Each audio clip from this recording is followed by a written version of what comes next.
Ladies and gentlemen, I am happy to extend to you all a most hearty and cordial welcome to the 34th Annual General Meeting of the company. All of you must have received the Director's Report and the audited balance sheet and profit and loss account for the year ended 30th April, and with your permission, I shall take them as read. The company is now in its 10th year under the new management.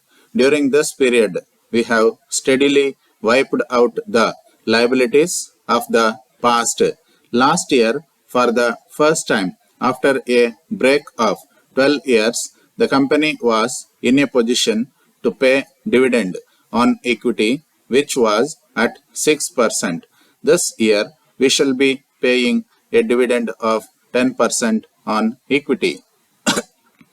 The year under review has been a most difficult one. There was shortage of power extending over a period of several months, resulting in a steep fall in production and pushing up costs. Added to this, raw materials have been in acute short supply. I am glad to say that notwithstanding these obstacles, the company has succeeded in recording an increase of 17% in its turnover over the previous year and in securing adequate profits, which has enabled the declaration of a reasonable dividend on equity.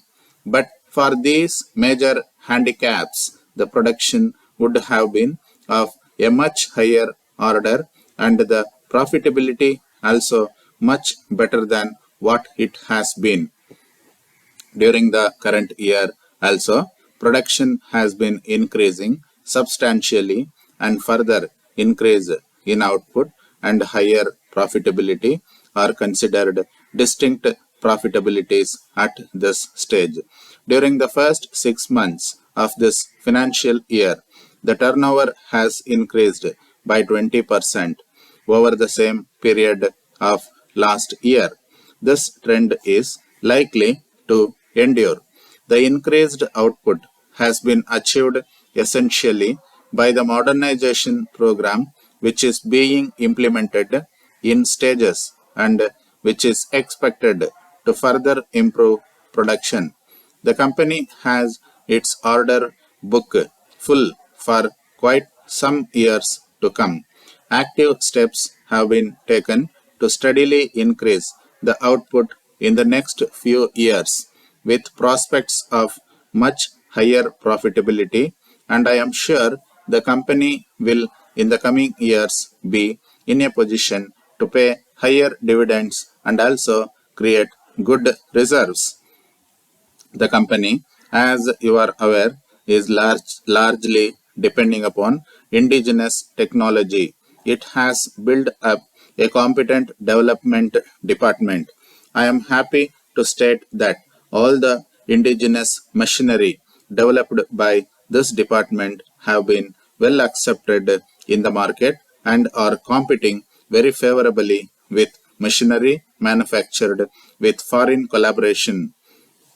The company is also maintaining its export activities. The export orders booked in the previous years are being executed in the current financial year. I am happy to inform you that for the third time, your company has received an award from the Textile Machinery Manufacturers Association for outstanding export performance. During the year under review, also, the management in its relationship with labor continued to follow the enlightened policies which have kept the company free from labor trouble during the last 10 years. The present enviable position of the company in terms of financial soundness, with a good share of the market under its command and with a good reputation for its products reflected by a very heavy order book, is due in no small measure to the excellent understanding that has prevailed all these years between labor and management. The recovery operations initiated by the company have come to a successful conclusion. The objectives with which we ventured on the program have now been fully achieved.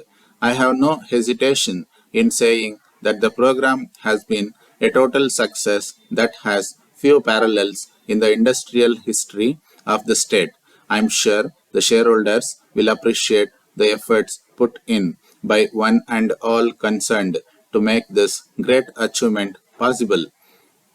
The tireless services rendered by the employees and the management, the competent guidance of your directors, the goodwill of the many customers of the company, the active support of the financial institutions and of the company's bankers, the encouragement given by the state government, all these have made us what we are today. Your managing director has ably steered the ship over stormy seas and brought it to a safe harbor. You have many more seas to cross. Hard work and eternal vigilance should be your watchword for the future. The program launched by the state government for the rehabilitation of the company having now come to successful conclusion, government have decided to withdraw from the management of the company. I therefore take this opportunity to bid you farewell and thank you immensely for the confidence reposed in me during the last over 3 years when I have been chairman of your company. I have received from you your goodwill in abundant measure. My colleagues on the board of directors and also the staff of the company have given me their unstinted cooperation for all these. I am deeply grateful.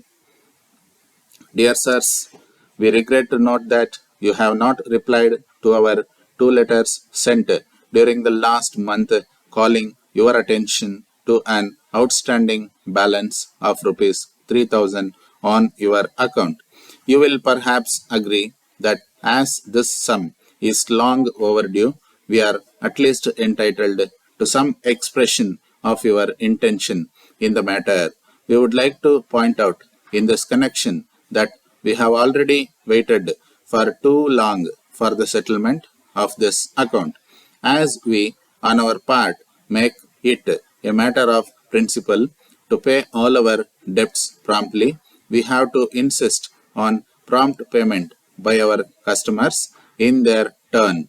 We would like to make it clear that it would not be possible for us to wait any longer and insist on your remittance positively within 7 days from this date. Though we are willing to assist you by allowing reasonable time for clearance of our bills, we cannot accept the inordinate delay in settling them. It may kindly be noted that the maximum time limit for payment is 30 days from the date of invoice. In future, we request you to kindly ensure that when making payment, our maximum credit limit of 30 days is not exceeded. We are not at all satisfied with your dealings, even in the past. We have always experienced one or the other sort of trouble in receiving payments from you.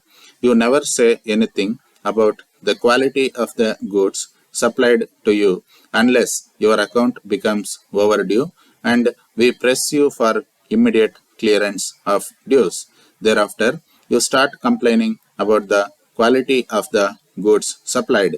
As business people of high repute and long standing, we wish to impress upon you that such attitude on your part will not be useful and act adversely on your standing.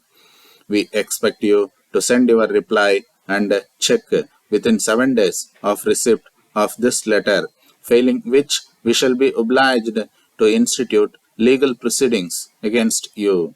We trust you will not compel us to take such unpleasant step, assuring you of our best services at all times. Yours faithfully